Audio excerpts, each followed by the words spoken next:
Okay, how's it, matrix? Hope going well. Okay, so this is page 4 of the notes. I think this is all we're going to get through today, so don't stress. Take it a little easier today. All right, so this is looking at the auto-ionization of water. So remember I spoke to you about water and how water can act as an acid or a base. And what happens is here you can see exactly the arrows that happens when you have a reversible reaction. So if you take a look, you've got water molecules, and those water molecules can ionize. So one of the water molecules can give the other water molecule a hydrogen, leaving that one as OH minus, and the other one as H3O plus, hydroxide and hydronium. Okay, so you can see here that the forward reaction is a very short reaction, which means not happen often. And in fact, it's quite quickly reversed. Okay, but it does happen. But the nice thing here is that for every hydronium ion, you get a hydroxide ion. And so that's where the pH of 7 comes from. Okay, so water can ionize itself into hydronium and hydroxide ions. Only a very few molecules ionize at any given time. Then they can form back into molecules easily. Therefore, the reverse reaction is favored. Okay, the concentration of hydronium and hydroxide are equal. I mean, it makes sense. One water can't lose a hydrogen without the other one grabbing it.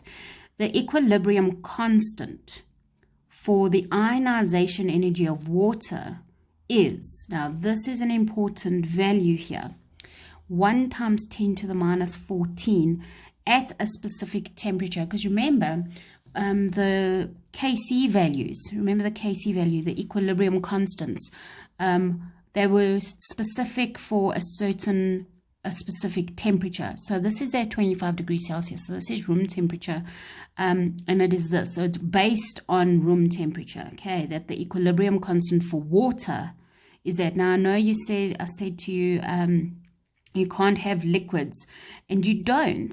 What it is you are looking at the Kw over here, which is now the equilibrium constant for water, whereas we had a Ka which is equilibrium constant for acid, and the Kb, which is equilibrium constant for base, and then you had your Kc, which was concentration for all the others. So you can see here that they've only used your products. So your concentration of your products is hydronium ion concentration times your hydroxide ion. So we've ignored the liquids over there. And when you take the concentration of hydronium and you multiply it with the concentration of hydroxide, you get the 1 times 10 to the minus 14. Okay, and that's the Kw at 25 degrees Celsius. Therefore, give the concentration of hydronium ions and hydroxide ions. So if you had to take this and square root it, okay, here's my calculator.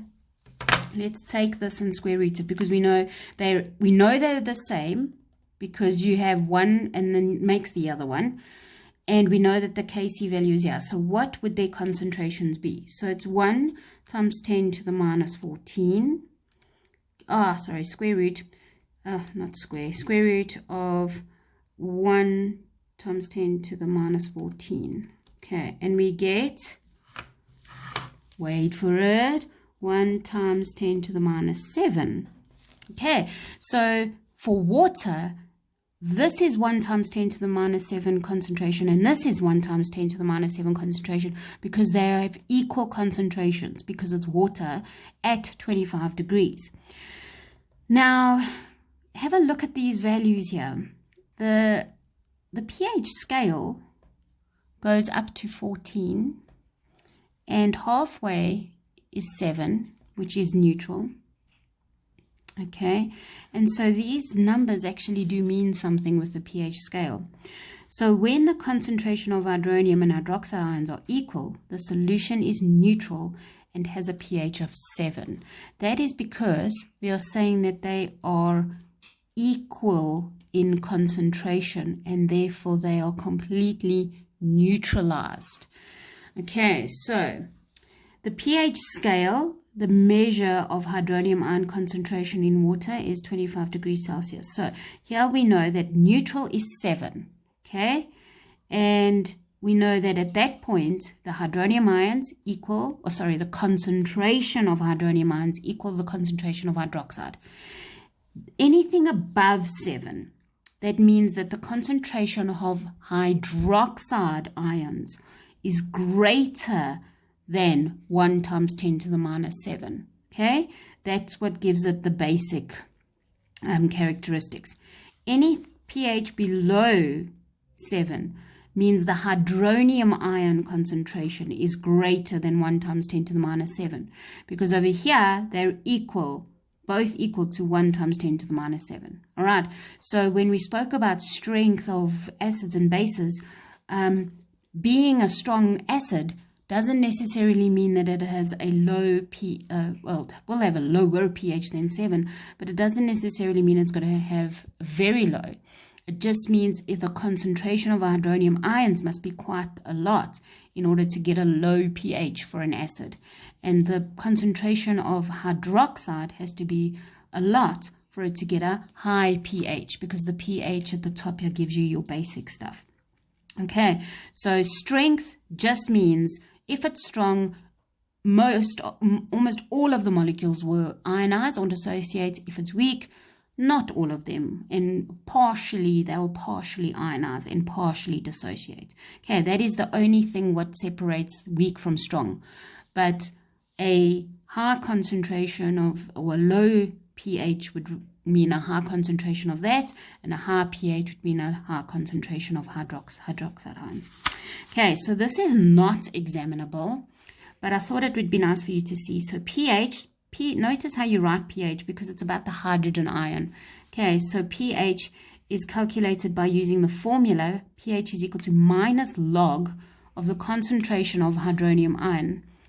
Okay, so if a hydroxide is given, then the calculation of that, we have to get the calculation of your concentration of hydronium ions. Now, how do we get that? You use the Kw. So this formula over here, where your Kw was 1 times 10 to the minus 14. And let's say you know in a base, you know that concentration. You can then work out the concentration of hydroxide by using this formula. And at 25 degrees, you can always just assume 25 degrees. Okay, and then you can get your hydroxide, and from your hydronium, you can then slot it into that equation. All right, and you can get your pH. So your pH has to do with your hydronium ions. Okay, so again, if you've got a base and you only have hydroxide ions and not hydronium, then to get the concentration of hydronium ions, you use this equation with the 1 times 10 to the minus 14 is equal to your Kw. You get your hydroxide concentration of hydroxide ions, and then that, and you work out your hydronium, and then you pop it in that formula, and you can get the pH. So here, if we put I forgot the minuses. Yeah, the minus log of 1 times 10 to the minus 7, you get 7. If you go log of 1 times 10 to the minus 3, you get 3. So you can see how it works there. Okay, pH decreases as hydronium increases.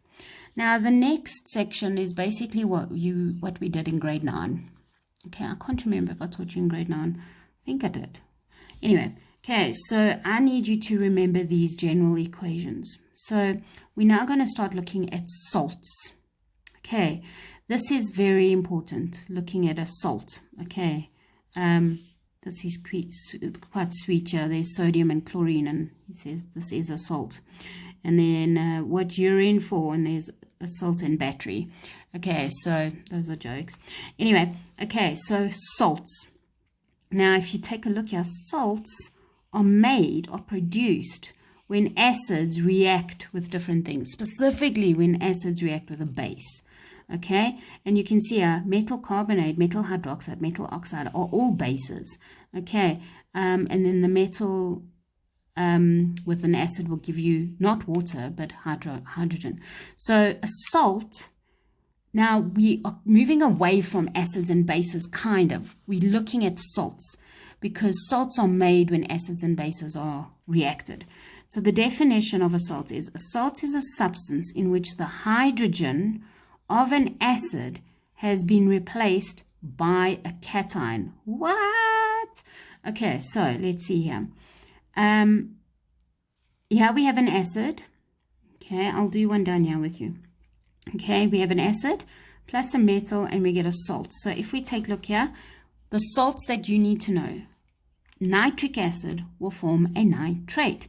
So in other words, what they said there is that that hydrogen of the nitric acid will be replaced by the cation, and the cation is the metal.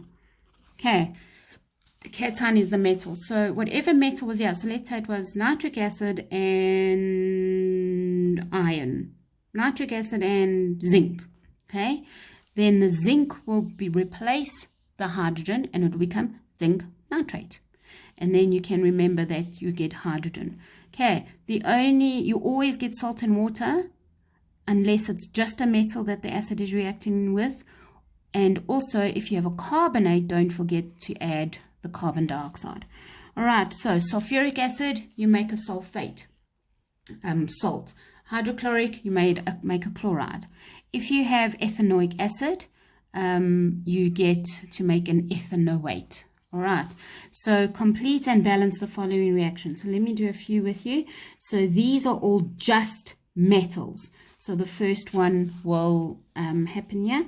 So our zinc, which is our cation, replaces that. And please just remember, it doesn't generally just, you can't just put it there. You must make sure that that your formula is correct. And I can already see this formula is not correct, okay? Because zinc and chlorine will react like this. So chlorine is 2 chlorines with 1 zinc plus hydrogen. I get it from here, okay? A metal and an acid gives you a salt plus hydrogen. Remember, the hydrogen comes off of the hydrochloric acid and the zinc takes its place. So we know we're going to have to balance by putting a 2 here, and we get that. Okay, you can do 2 and 3. Let me do 4, which is now a hydroxide. We also know that this is a base. Okay, and so we get a salt.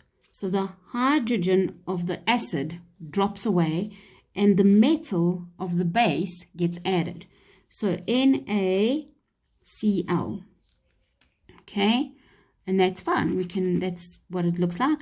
And then we are left with water. And you can even see it from here. You've got OH over here and an H, and that creates the water. Let's take a look at an oxide. So again, remember, a metal oxide gives you a salt and water. So we can go CaCl2. So the hydrogen gets popped off of the acid, and the calcium, which is the cation, the metal, replaces it.